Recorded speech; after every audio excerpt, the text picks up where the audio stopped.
My name is Robert Nazi. I'm the Director General of C4, and today in this beautiful city of Kyoto, I will be your host for the Global Landscape Forum Kyoto. It's a great pleasure for me to be in Kyoto. The last time I was here was in 2010 when we had the CBD COP in Nagoya. And I think it's a very important time because last week you had the report of deaths that was produced, and that painted a very bleak picture of our biodiversity. More than 1 million species threatened by human activities. In some area we have lost 80% of the fauna of the biodiversity. This should be a wake-up call for us, and at the same time, today or tomorrow we will have the release of the next IPCC report, and this report is very likely to be pretty bleak also. What you read in the news is that we have about 12 years to change our act before something irreversible happens, and then we have big problems. And I think it's good that the IPBES report and the IPCC report occurred most at the same time, because I think besides the fact of neglecting climate change, that will be our biggest error, the other biggest error will be to neglect biodiversity, and the second biggest error will be to try to go in two parallel paths. But fundamentally, we have to tackle the whole issue of biodiversity and climate change and human livelihood together, because if we continue working in silo and trying to address problem sectorally, we are going to fail, and in 12 years from now we will have the problem, and our children will tell us, what have you done? So, and this is the purpose of the Global Landscape Forum. It's to create this platform that is beyond sector, beyond forest, beyond agriculture, bringing the ocean, everybody who wants to make a change in terms of making the world a more sustainable place. And this Global Landscape Forum in Kyoto is the first experiment of a 24-hour digital forum that started yesterday evening and will continue after Kyoto. And this is the first time we tried that, and it seems to be a big success. We already had more than 6 million reach in the global media online. We have about 200 people in this room now, but we have 1,600 people online, and I don't know how many we are going to have, and then we're going to continue for the next 20 years. So once again, welcome to Kyoto, welcome to the Global Landscape Forum. I hope that you will have a very profitable and fruitful day, that we will get some interesting insight and ideas in how to make the world a more sustainable place. And this is my great pleasure now to welcome and introduce Mr. Daisaku Kadokawa, the mayor of the city of Kyoto.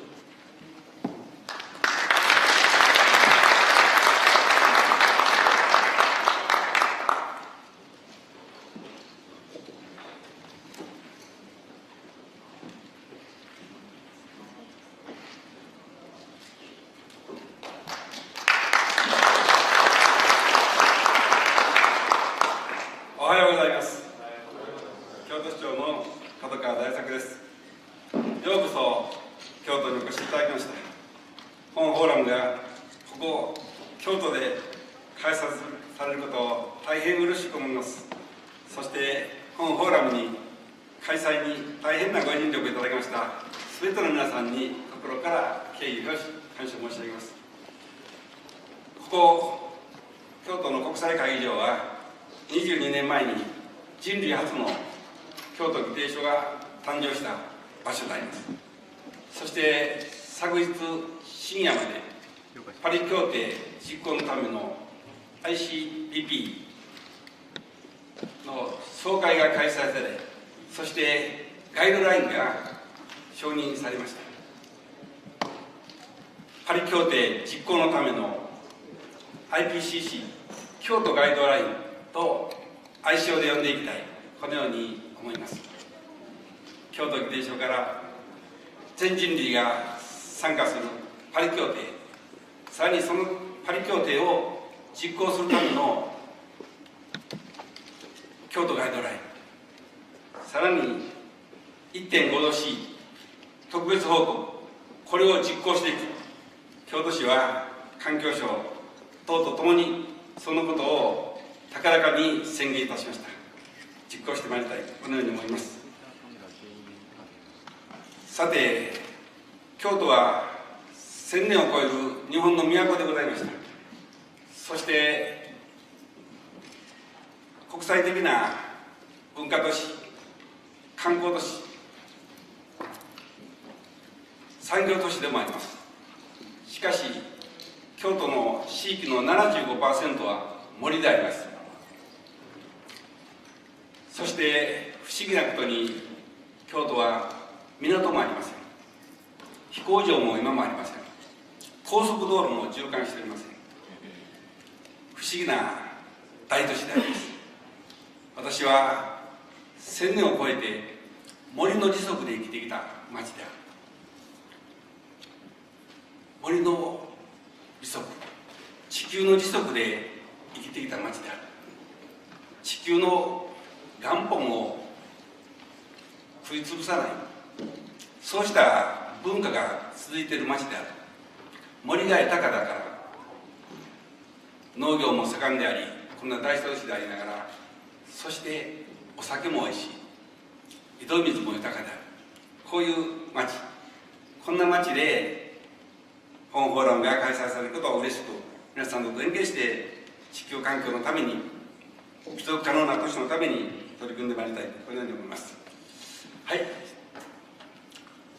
SDGs、 このパリ協定の実行と国連の17の目標、誰一人取り残さない、この2つをテーマにこれから実行することが大事だと思います。今年になって嬉しいことがありました。日本経済新聞という新聞が日本の815の基礎自治体を調査し、74項目で調査し、 SDGs と持続可能の一番の都市が京都市だと、そんな評価を受けました。そのことを誇りのもととにより一層極めていきたい、このように思います。さて、京都の町であります。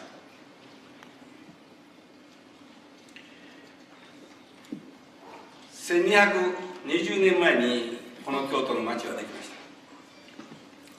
た。世界に歴史都市はたくさんありますが、1000年を超えて都市の機能が、文化が一度も遮断されてない、継承されている、そんな都市は世界でも珍しい、いや人口100万を超える都市では唯一ではないかとも言われております。そのコンセプトは何だと。これは私は平安京、平和、安寧、安全、これをコンセプトにしてできた町だ。同時に世界の歴史都市はほとんどが城壁で囲まれています。しかし平安京は城壁は作らなかった。ケットの時から世界に開かれた町だ。その理念をしっかりと生かそう。私たちは京都の最高の理念を世界文化重都市と位置づけました。世界の人々が民族、宗教、社会体制、あらゆる違いを超えて京都に10人集い、そして交流の中から新たな文化を創造し、同時に世界の人々の幸せと平和のために行動する、そうした京都であり続けたい。そしてそんな京都に政府の文化庁が3年以内に全面的に移転することになりました。文化として環境問題、生活の在り方をしっかりと実行していく、そんな取り組みにも進化したいと思っています。そして京都市の基本構想、その基本構想の第一章には市民の生き方というのを掲げております。全国の自治体が基本構想というものを作っておりますが、その第一章は、町のインフラをどうするか、産業、教育、福祉政策をどうするか、こうしたことをメインに据えております。しかし、京都市は1000年を超えて市民が大切にしてきた生き方、それを再認識して、それを発展させていこう、こういうことであります。具体的に、京都市は市民は何を大事にしてきたかです。はい、6つのキーワードでございます。目利き、本物を見抜く、巧み、ものづくりの精緻な技巧、そして極め、何事も極限まで研ぎ澄ましていく、中途半端なことはしない、そして試み、真摯の精神、そうです。プロジェクトゼロへの道、これも試みであります。さらに、おもてなし、来訪者を温かくもらっていく感じ、そして始末、もったいない、この環境と共生していく、そうした精神が1000年を超えて市民の生き方に培われてきた。これをしっかりと生かすことが持続可能な社会になっていく。環境と共生していく。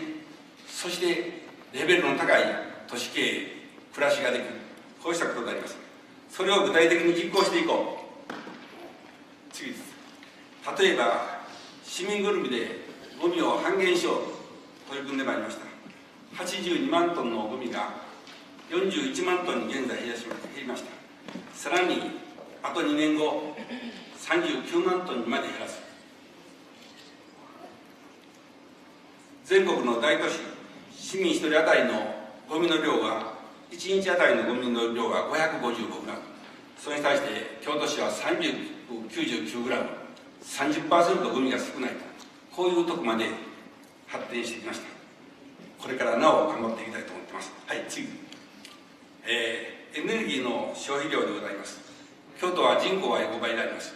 観光客は激増しています。しかし、エネルギー消費量はピーク時から 27% 減少させることができました。はい、次。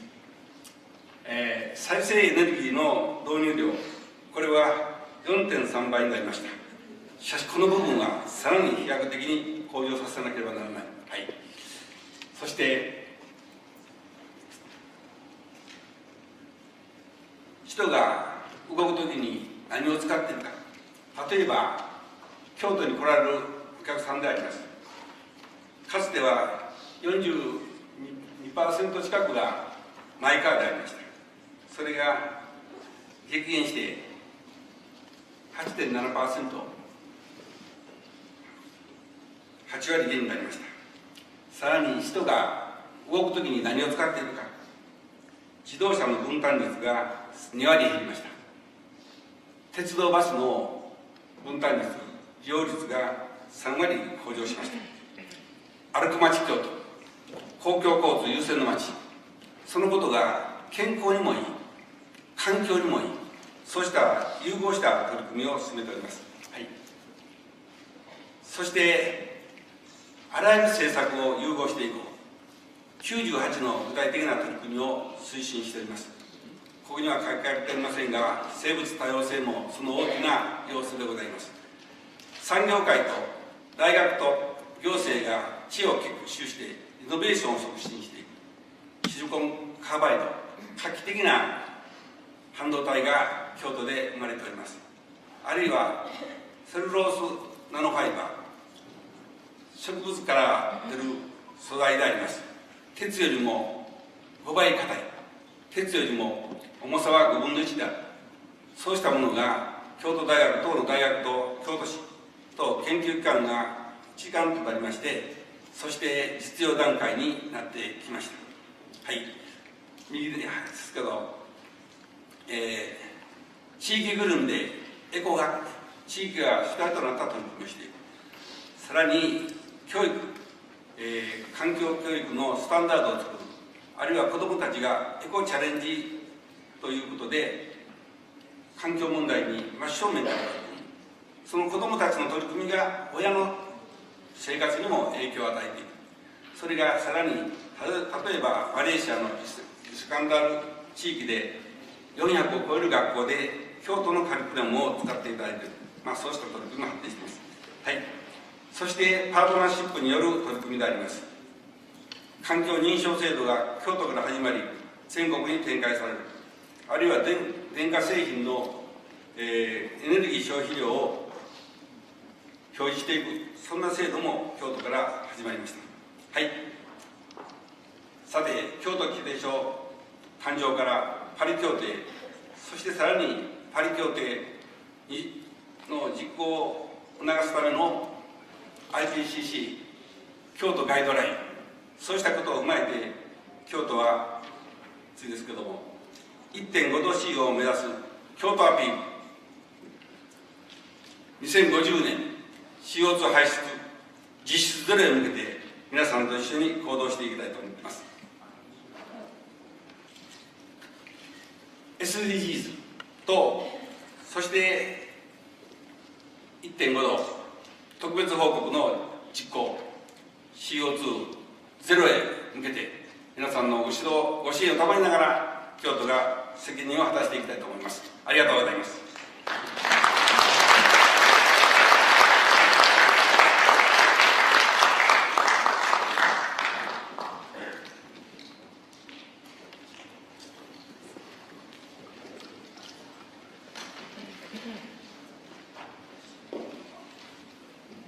Thank you, Mayor, and your beautiful green city of Kyoto for hosting this event.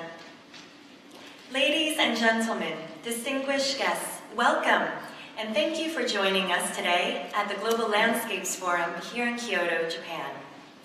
My name is Leona Liu, and I am the Asia-Pacific Regional Communications Specialist for the UN RED program, the first global UN joint climate initiative led by FAO, UNDP, and UN Environment. I'm moderating this event on behalf of UN Environment, which is one of the core founding members of the Global Landscapes Forum, along with the World Bank and, of course, C4. The Global Landscapes Forum, or GLF, is a collaborative platform seeking to accelerate action on landscape restoration, rights, finance, food, and livelihoods initiatives. We are here today because we believe it is not too late to tackle climate change. Of course, the situation is dire and urgent action is needed. As the current pace, the average global temperature will rise about 1.5 degrees Celsius by 2030. That means we only have 12 years left to halt the dangerous rise and avoid potentially disastrous and irreversible climate disruption and catastrophe. We need to act now, and we need to scale up our ambitions and commitments. So it is no coincidence that we chose Kyoto for this event 22 years after the signing of the Kyoto Protocol, which was the world's first legally binding agreement to curb greenhouse gas emissions. And as the mayor has given his presentation, Kyoto has since then been a leader in green energy and sustainable living. And it is also no coincidence that we have timed this event to coincide with the 49th Intergovernmental Panel on Climate Change session that just wrapped up yesterday. Nature-based solutions and landscapes offer so much promise and hope for the climate situation to fulfill the Paris Agreement and the Sustainable Development Goals. Forests, for instance, can deliver up to 30% of the climate solution by halting or reversing tropical deforestation. This GLF event is one of a kind. Like Robert Nassi has said earlier, it kicked off yesterday. It is a 24-hour global online conference, and it spans 7 countries. From Kyoto, we will then go to Brazil, the Netherlands, and even Kenya. So for those of you joining us online who are not in this room, welcome. And we acknowledge your presence. We're happy to have you joining us online. Please engage with us by using the event hashtags, #thinklandscape and #GLF Kyoto 2019. GLF Kyoto is the first of a series of exciting events brought to you by the GLF this year in 2019. It will be followed by GLF Bonn, GLF Accra, and GLF Luxembourg. Now, just a few housekeeping items before we kick off our exciting program for today. There is simultaneous translation from Japanese to English and vice versa. I see some of you with the devices already. If you have not gotten a headset, you can get one at the door right outside. Wi-Fi is available. You can connect to the network ICCK public Wi-Fi. There's no password required. And there is staff available to assist you with any requests. They are sitting downstairs next to the registration booth. We invite all of you here today to add your unique voice and perspective to the conversation. There are 3 boards outside along the exhibition area, and we invite you to take a Post-it, a marker, and write your thoughts and answers to some of the questions we've provided. The intention is to take our conversation beyond these walls, beyond this one day, and continue to collaborate. Lastly, to all session speakers and moderators today, we would appreciate if you could keep the program running smoothly. There's a lot to get in. It's a packed schedule, and we want to move quickly. Thank you. Thank you all for your kind attention. Now, without any further ado, I am pleased to introduce our next distinguished speaker, Mary Robinson, former President of the Republic of Ireland and former United Nations High Commissioner for Human Rights.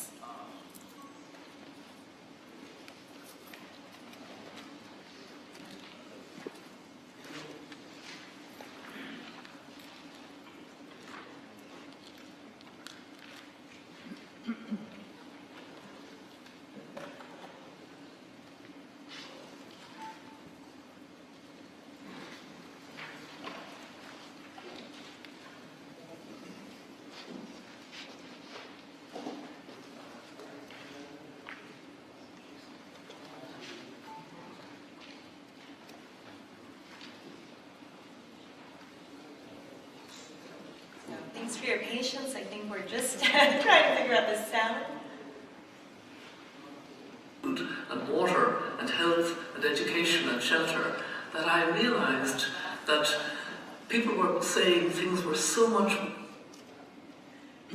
I'd like to begin by extending a warm welcome to the Global Landscapes Forum audience, because we're going to discuss climate change from a rights perspective, human rights perspective.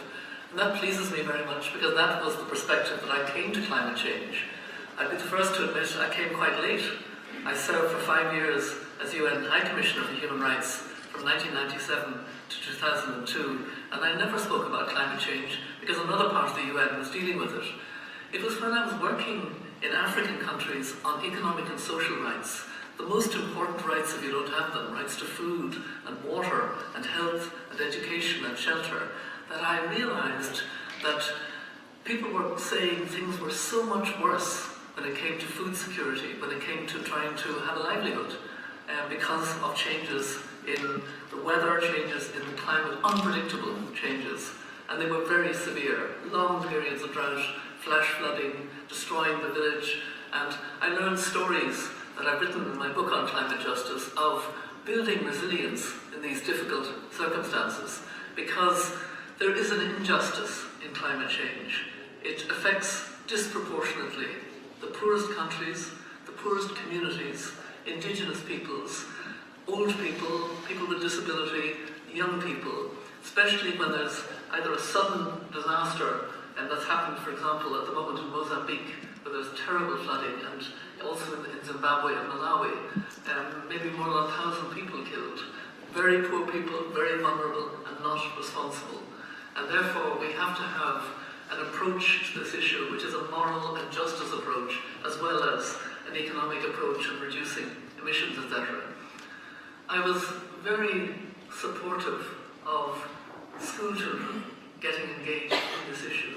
I admired greatly the leadership of Greta Thunberg herself. I watched her outside the Swedish Parliament before I even heard of her as a 15-year-old at that time. And then she was at the COP in Katowice, and she was in Davos, speaking truth to power. And what children are saying around the world is, we are suffering from intergenerational injustice. Because our future is not being protected, it's not being secured by you adults, we should be doing more. It's a very powerful message, and it's a justice message. I've noted that children have no problem using the words climate justice because they profoundly understand the concept. And we have an opportunity, we have a window of about 12 years to get back on track of reducing global greenhouse gas emissions by 45% by 2030, so that we're on track then for zero emissions by 2050. And I have a message usually now for every audience that I talk to, so I also have this message for all of you, and I'll finish with it. We need to do three things. We need to take seriously, personally, the issue of climate change in our lives. And we've got to do something we weren't doing before. I've become a pescatarian, I no longer eat meat. Secondly, we have to get angry with those who have much more responsibility because they have the power to do more. I'm talking about governments at all levels, not just national government, but in cities, in local government, and of course internationally. And then we have to talk about the power of business, the power of agriculture, the power of transport. These are sectors that have to take seriously their responsibilities. And the third thing, and I think we need to do this more and more, is we must imagine this world we need to be hurrying towards, because it will be a much better world. First of all, it will be a much healthier world, because we won't have the fumes and the air quality, the air pollution of fossil fuels. And secondly, we will have a much fairer world, because to get to that world, we will have had to support developing countries in getting access to clean technology. We'll have to make sure that the billion people who never switch a switch for electricity get clean off-grid electricity, and that will take them out of poverty. It will be a world of much better relationships, I believe, because we will need solidarity and empathy to get to that world. So I'm delighted that the focus is on rights and that will be your discussion, and I wish you all the best in that discussion.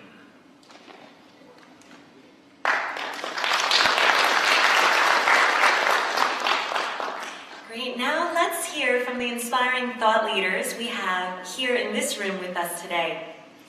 Please join us in welcoming our next speaker, Mr. Hiroto Mitsugi, the Assistant Director General of the Forestry Department of the Food and Agriculture Organization of the United Nations.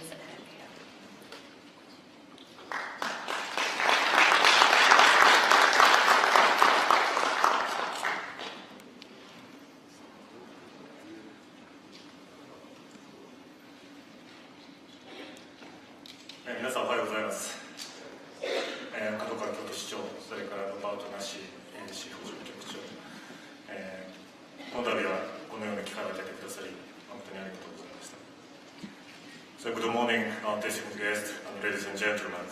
So it is my pleasure to attend this quite important event at the beautiful city in Kyoto. And also I very much congratulate the launching that Kyoto guidelines and also the Kyoto appeal. So this is quite tremendous effort by the Kyoto cities. This achievement is seen in the way that the name of Kyoto is becoming repurposed to the mean act in environmental friendly ways. Also, we know that the Kyoto citywide campaign, so Do You Kyoto, so it's a great examples of local government so promoting that its green aspirations. FA also put on very much importance on this way of the local government effort for this green cities. And in fact, in the last years, the FA also promoting that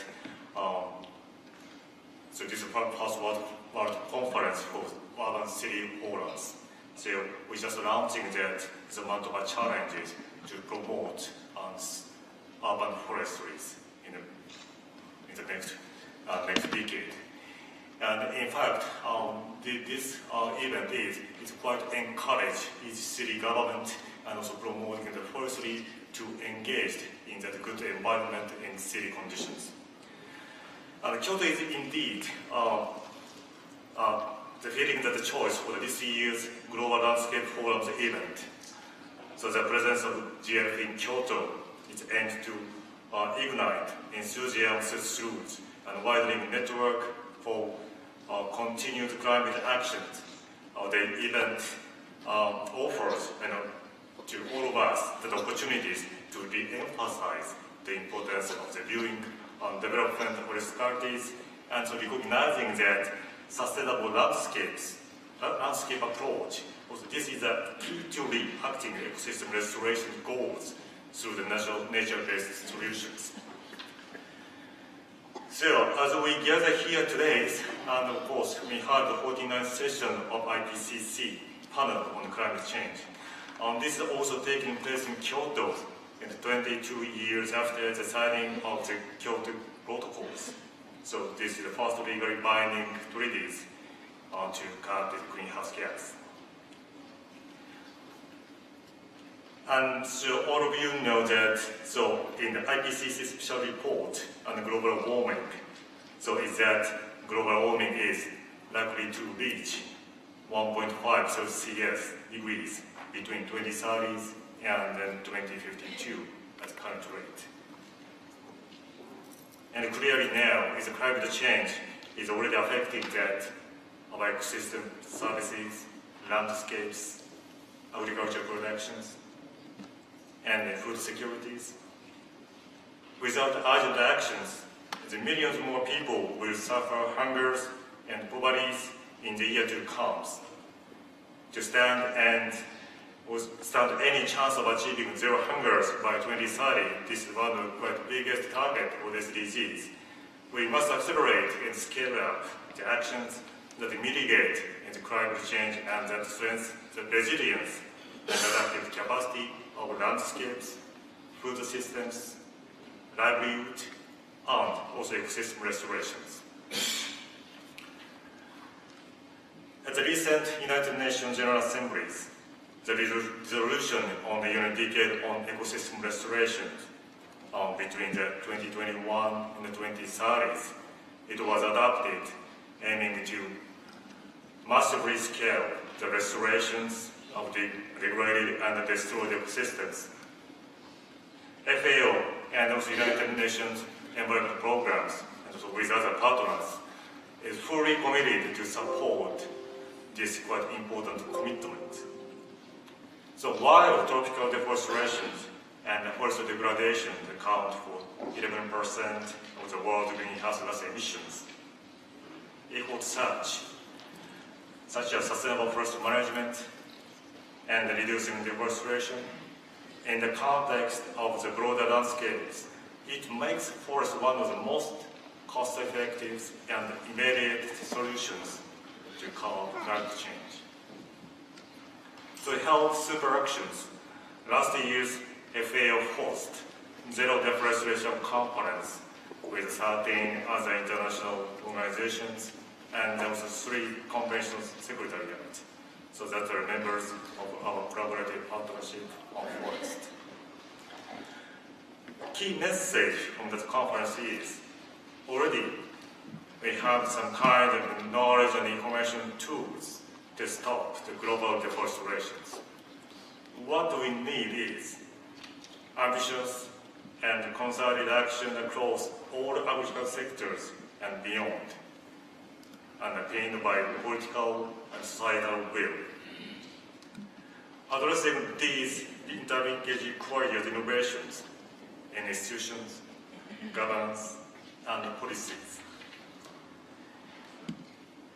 A key factor for successful forest and landscape restoration is improved collaborations and partnerships. In partnerships, we recognize the tremendous importance of the private sectors in achieving sustainable development. So this can also be seen especially in the context of technology transfers and innovation, where the private sectors play crucial roles in supporting countries in their transitions to new technologies and management systems which are needed to achieve SDGs. FAO is dedicated to increasing knowledge and technology exchange on the forestry, and agricultural sustainable practices by fostering partnerships with public and private sectors, institutions that promote innovation and build on existing technologies. Innovation also reminds us of the important role and potential of youth in preserving landscapes and against climate change. We are inspired by youth achievement in the fight against climate change, including that of Greta Thunberg, quite famous Swedish student and Nobel Peace Prize nominees, who inspired is a worldwide protest in the demand of the better futures. Education has long been recognized as a key means to influence the knowledge, skills, and the values of citizens to support sustainable development. Providing youth with foundations to better understand the vital role of forest is a critical steps to safeguarding nature's resources for future generations. FAO now is recently announced 2 new forestry education initiatives. They aimed at raising awareness among children and young people on sustainable use and the conservation of forests. These 2 projects funded by Germany and will address major challenges in forest education and will help increase understanding of forest among the general public. And also FAO and the International Timber Organization, namely IDTOs, and also International Union of Forest Research Organization, UFROs, will also conduct an inventory of forestry educations to review the state of the forest educations across 6 regions and globally, and identify forest education challenges and gaps, and develop recommendations to address these. In closing, I would like to conclude that there are many promising approaches being taken to achieve more climate-resilient landscapes. We are well aware that to make the necessary changes takes political will, capacity development, public and private investment, and technical support. One of the key requirements are the dedicated partners and donors, and some of which we see here today. At the end, also I would like to conclude by saying that one of the phrases of this year's International Day of the Forest, we must look after forest, so they look after us. So this is quite indicative message to all of us. I thank you very much.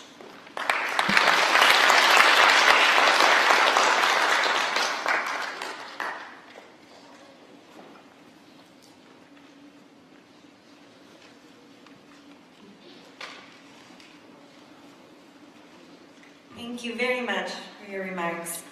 Now I would like to welcome our next speaker on stage, Mr. Torrio Hayami, representative of Hayami Forest, representative director of Forest Revitalization Systems, and deputy representative of FSC Japan.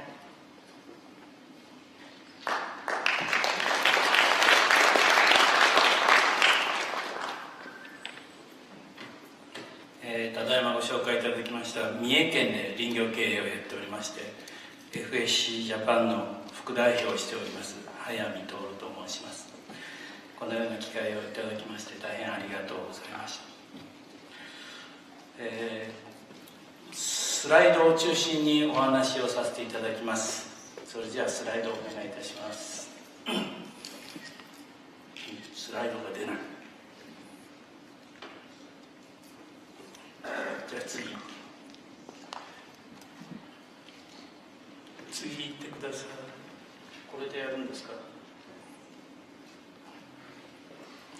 私の森林はですね、日本列島のこの飛び出しているところの一番海にこう面した尾鷲という地域で林業経営をやっております。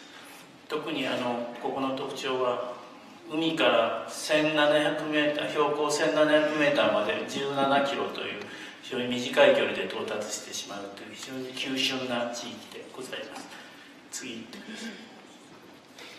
でこの地域最近はですね、これ1945年からの温度なんですけども、長くずっと上昇し続けているのが分かります。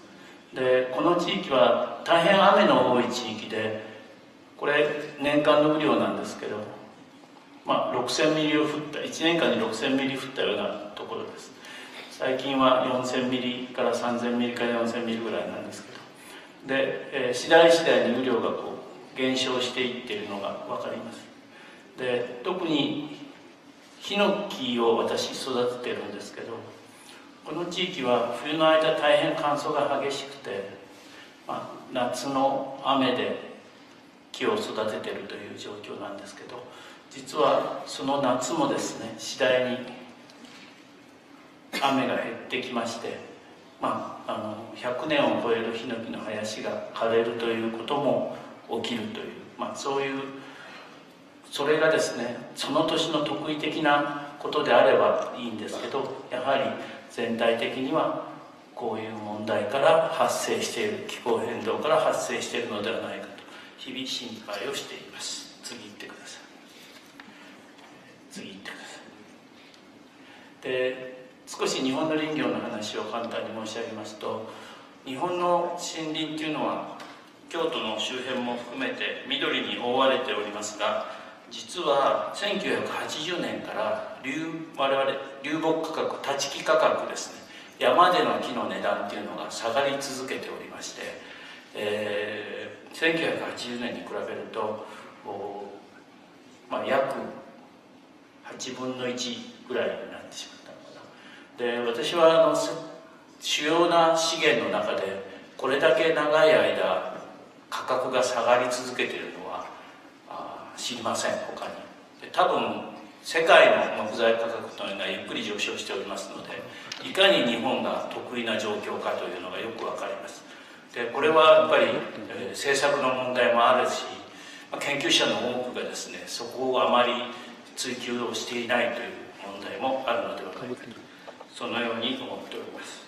次行ってください。で日本の政府はですね、森林の管理を合理化するためになるべく単位を大きくさせようとしているんですけど、実は100ヘクタール以上を所有する森林所有者はみんな赤字でございます。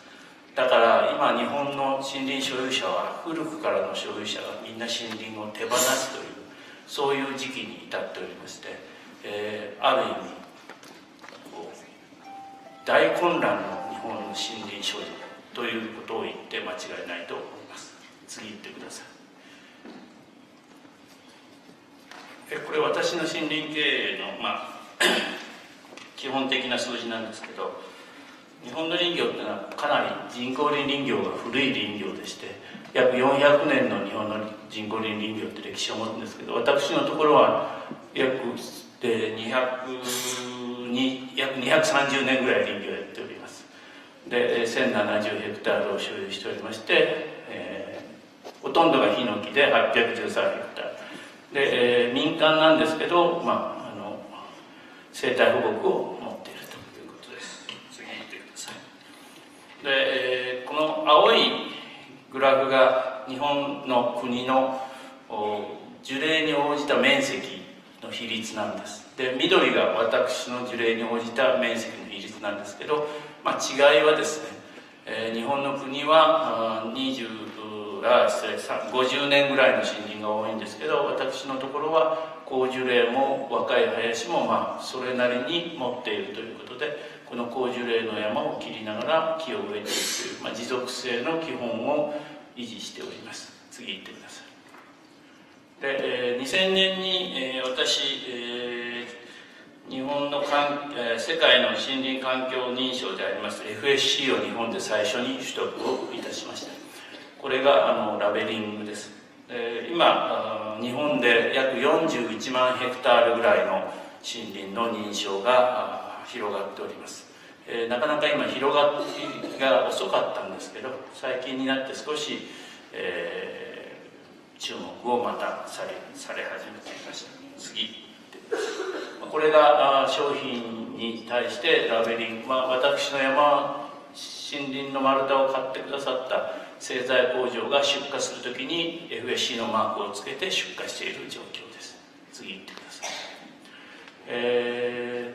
2016年に私の住まいする三重県で G7 のサミットが開かれたんですけど、私の県の知事の命令を帯びまして、こういう家具のプロデュースを全部私がやりました。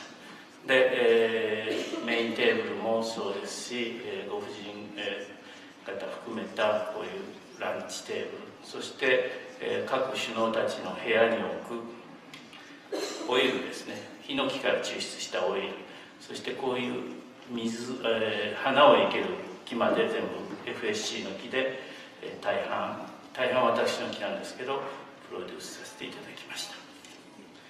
次行ってください。私の話は大体こんなところなんですけど、早見林業の生物多様性を配慮した森林の写真のツアーをしまして終わらせていただきます。次行ってください。次行ってください。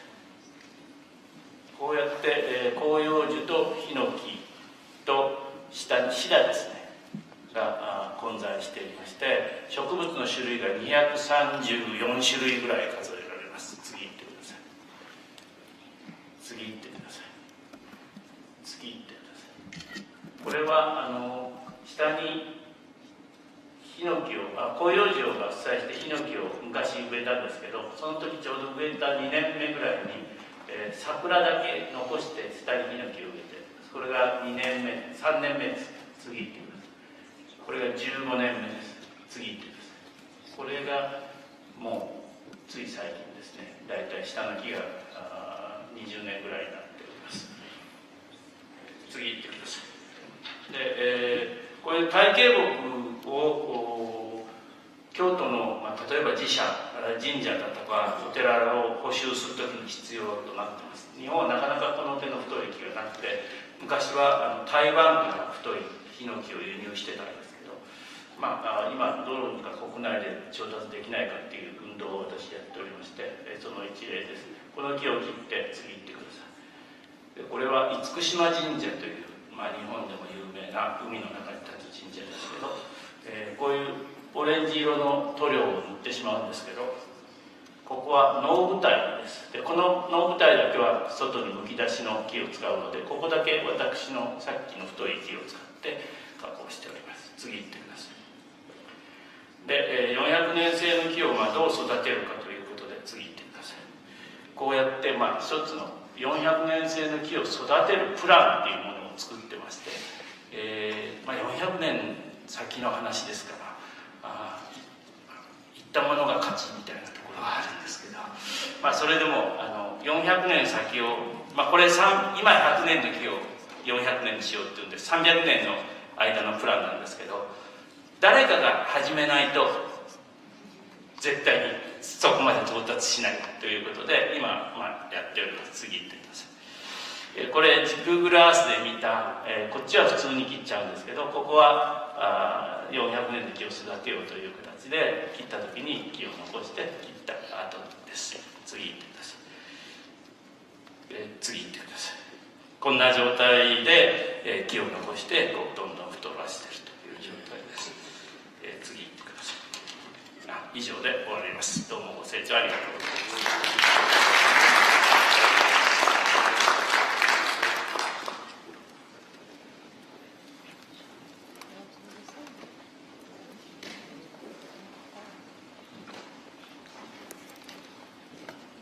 Thank you very much. Now I would like to welcome our next speaker, Ms. Mie Asaoka. She is the President and CEO of the Kyoto Network.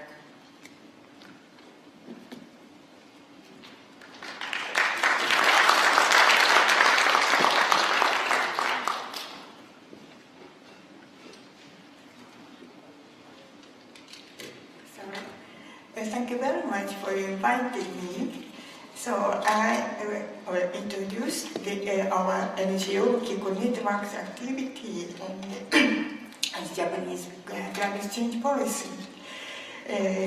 Our network, Kiko Network, is an NGO that tackled the climate change issue in Japan. The former organization, Kiko Forum, was the first established in 1996. And the course of the UNFCCC COP3 and committed the process of adaptation of Kyoto Protocol. After the COP3, the Kiko Network has continuously committed the policy-making process under UNFCCC FCCC. And in 2015, after many interesting tackles, the historical Paris Agreement was internationally adopted, in which we are required to pursue the effort to limit the temperature rise below 1.5 degrees Celsius above pre-industrial levels based on the request of the vulnerable countries on climate change. The 1.5 degrees Celsius target was introduced in the Paris Agreement. The IPCC, the special report on the 1.5 degrees Celsius, demonstrated that even temperature rise of 1.5 degrees Celsius is dangerous enough for people. Of course, the biodiversity or landscapes aspect. And in order to achieve this target, we are strongly required to be net zero CO2 emissions by 2050, as you know. Now, it is 2019, this year. All the effort against climate change in the next 10 years are crucially decisive for the fundamental of young generation or future generation. I am a trial lawyer in the business. Before committing climate change issues, I was involved in some lawsuit to ask the compensation of victims caused by several environmental pollution in Japan, such as Minamata disease.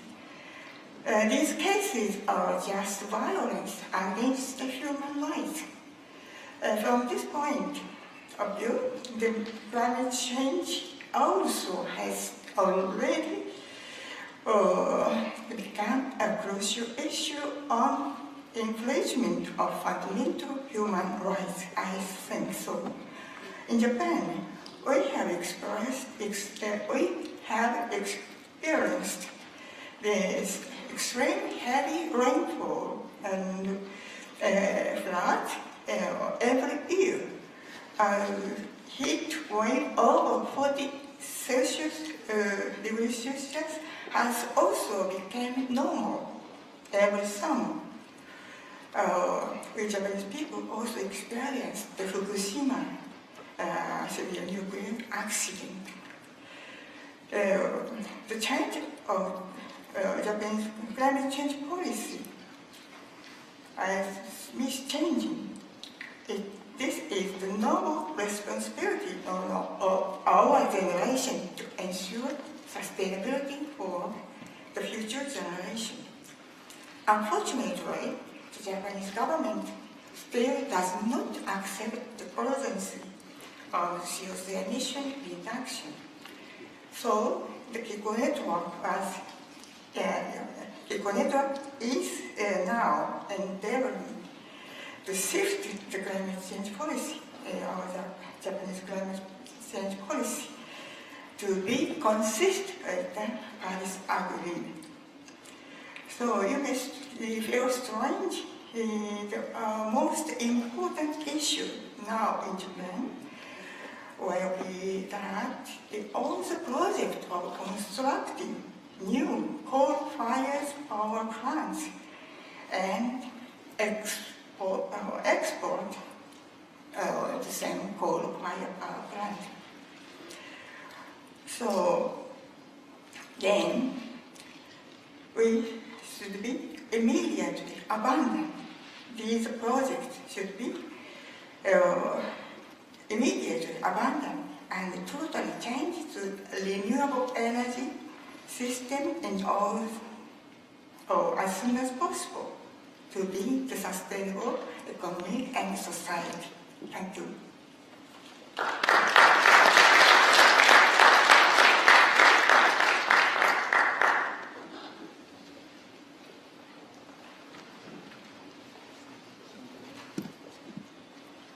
Thank you very much.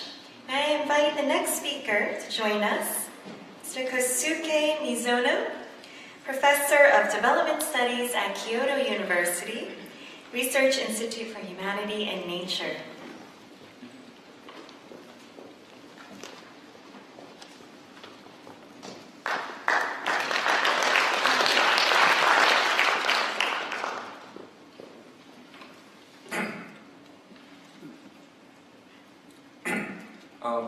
On behalf of Kyoto University and also Research Institute for Humanity and Nature, I'd like to say congratulations on this successful global landscape forum.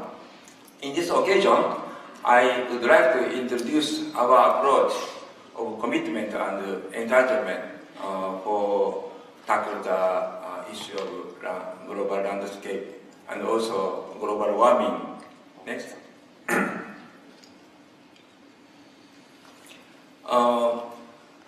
Our approach is, of course, interdisciplinary among the natural science, social science, and humanity, and do the program in collaboration with local people.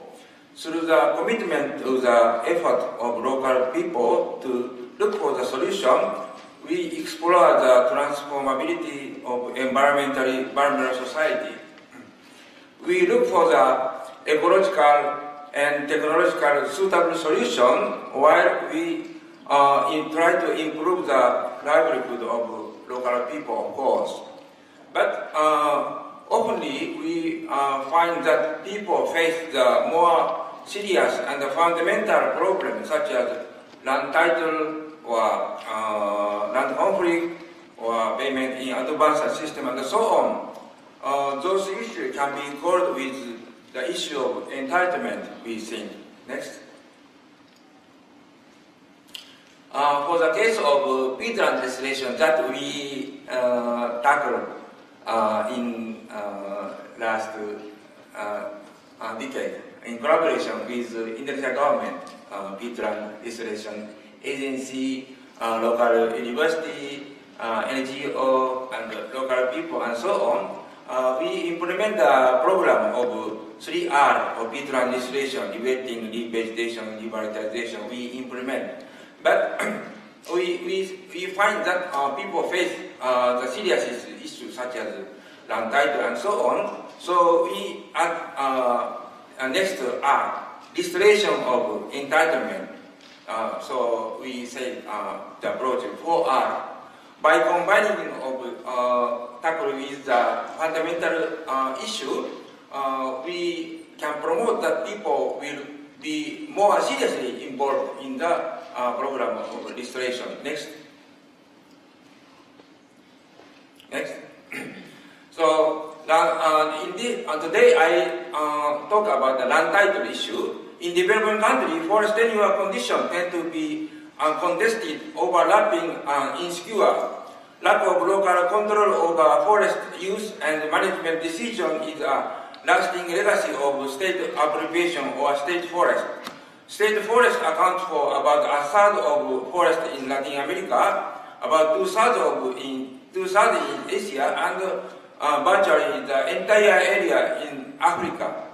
In the case of Indonesia that we do study and collaboration with local people, 70% of Indonesian territory is the state forest, kawasan hutan, and 40 million people live on and around the area without their own property right on land or insecure land right. Next. This is a picture of Indonesian land title. People who have the property right, like Japanese or people in advanced countries, only this part. And people here have customary land title. But in the process of development, such as land acquisition, land title in this land title of these people are usually neglected. They are not paid compensation. And here also large area of state land and state forest, because those vast state forest government can give the concession to the company, but here also there are many people, so automatically there is a overlapping of land title and conflict and so on. So we do look for the solution to stressing the land title of local people or minority or stressing customary land title and so on. So this now next. Next, government is next. Government are aware of those issues. Government promote the agrarian reform, and people here are given the land title. People here are given land title by the way changing the boundary of state forest, and people here are given the land title of land use by the program of social forestry program. Next. So we implement the social forestry program in the research area in collaboration with company, local people. People here on the land of state forest and company's concession and land dispute. So with introducing the social forestry program, those conflicts are settled, and people are involved in the peatland restoration program. That is our idea. So this is my introduction of Thank you very much.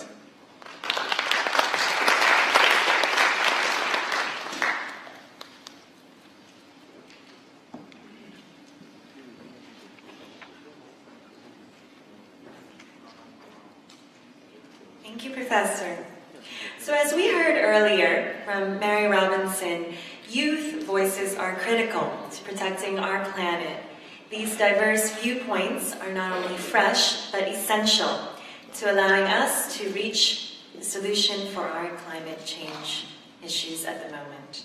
So I'm very, very pleased to introduce our last speaker for this opening session, Ms. Kamal Kumar, the youth competition winner of the 2019 GLF competition from Fiji.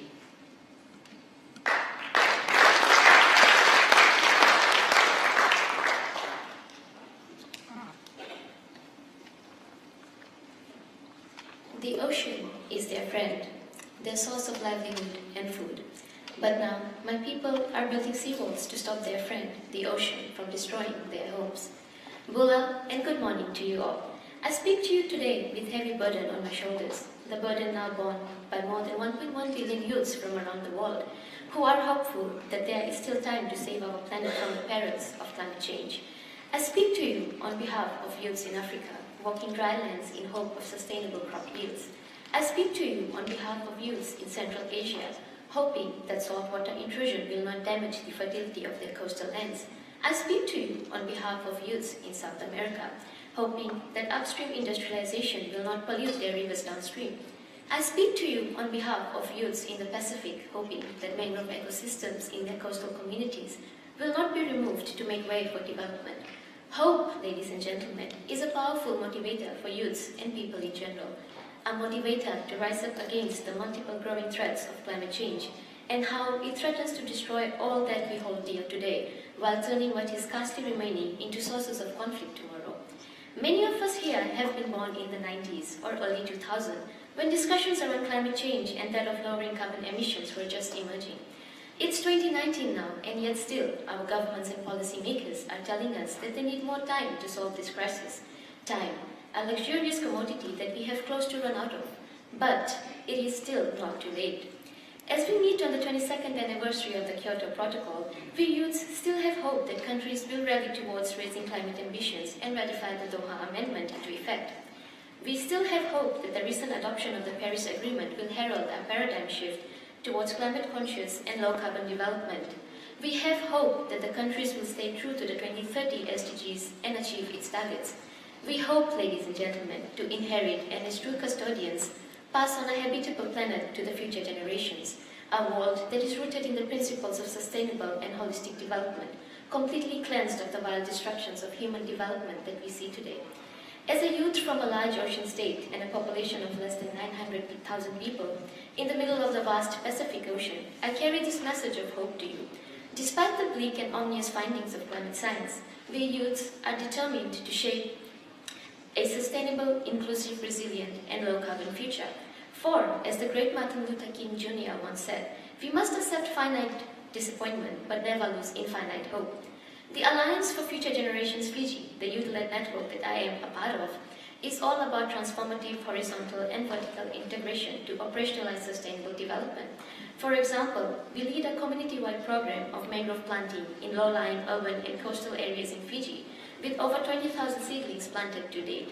We partake in policy consultations and dialogues and to ensure that youth voices are equally represented, not only being physically present there to show our representation, but fully engaging in discussions and voicing out our opinions. Hope, hope, and hope. I stand here with nothing but hope that tomorrow my children will have a place to call home. I hope that it does not take 10 years for us to put an end to the use of fossil fuels. I hope for my leaders to act urgently towards meeting the 1.5-degree goal by building upon the findings of the recent IPCC 1.5 degrees special report. Never before have we humans depended on land resources to sustain our growing consumption and production patterns in an unsustainable manner. For example, 1.6 billion hectares of total land are being cultivated worldwide, of which 20% is on marginally suitable lands.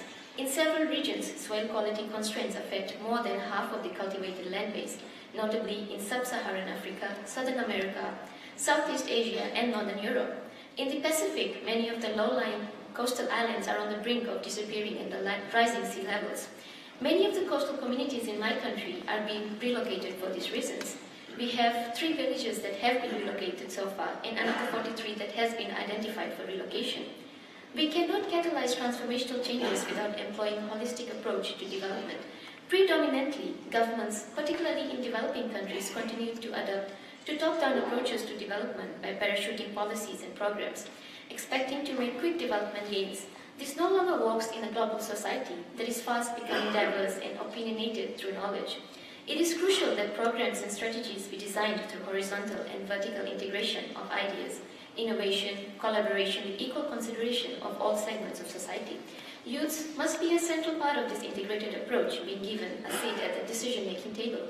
What we youths want are equal representation and involvement by the governments and policymakers, to be given the space and be supported to be innovative and vocal in voicing out what we want, where our ideas will help shape the futures that we want. Climate change, without any doubt, is a challenge for all, regardless of race, gender, or status. It affects us all. The challenges we face today can only be solved if we all work together. And I am hopeful that we will have engaging discussions here today for the betterment of our environment and our one and only planet. As the WWF International rightly stated, the technology is here. The people are ready. Scientists have spoken. Progressive businesses are stepping forward. Now we need governments to take climate action. There are actually only 2 options that we have here. That is, to ruin our future or to step up together and fix our future. Vinaka Vakalevu, and thank you.